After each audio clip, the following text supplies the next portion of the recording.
In the quiet town of Belnor, nestled deep within the heart of Missouri, there stood an unassuming house with a dark secret. It was in this house, on a cold winter's night, that a horrifying tale unfolded, the tale of Roland Doe.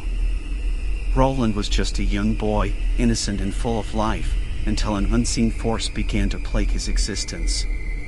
His family, desperate for answers, turned to the church for help. Father Raymond Bishop, a brave and experienced priest, was called upon to perform an exorcism, unaware of the terror that awaited him. As Father Bishop entered the Doe family home, he felt an immediate chill in the air. The atmosphere was thick with an otherworldly presence, and the scent of sulfur lingered in every corner.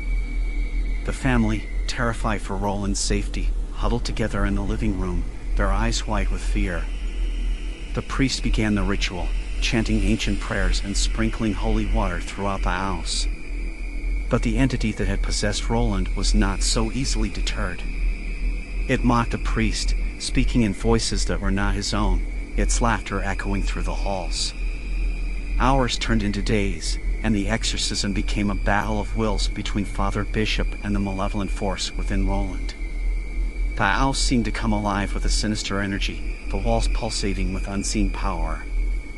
Objects levitated and slammed against the walls, and guttural, unnatural sounds filled the air. Despite his fear, Father Bishop pressed on, his faith unwavering.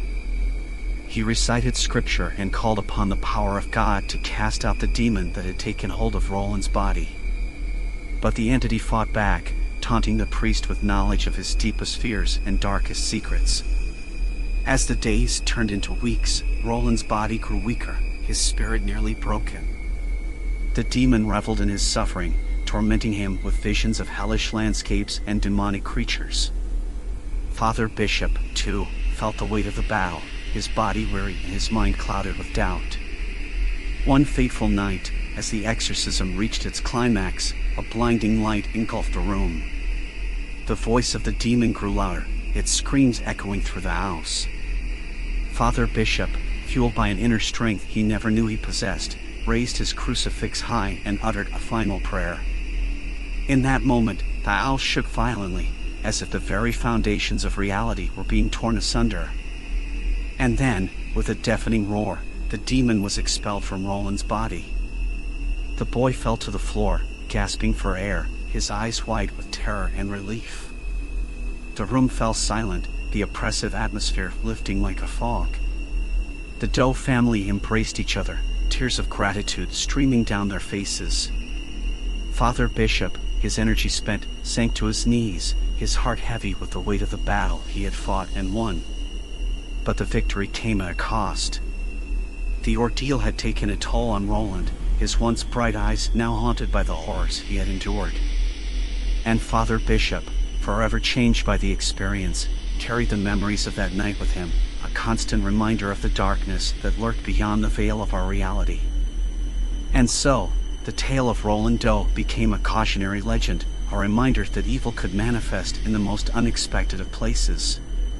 The house in Belnor stood empty and silent, its walls holding the echoes of a battle that had shaken the very fabric of existence. As for Roland, he would never fully recover from the trauma of his possession. The experience had left a permanent scar on his soul, a reminder of the darkness that dwelled within us all. And though he would go on to live a relatively normal life, there were moments when he would wake in the dead of night, his body drenched in cold sweat, the memory of those days flooding back like a tidal wave of terror. And so, the story of Roland Doe served as a chilling reminder of the thin line that separated the world of the living from the realm of the supernatural.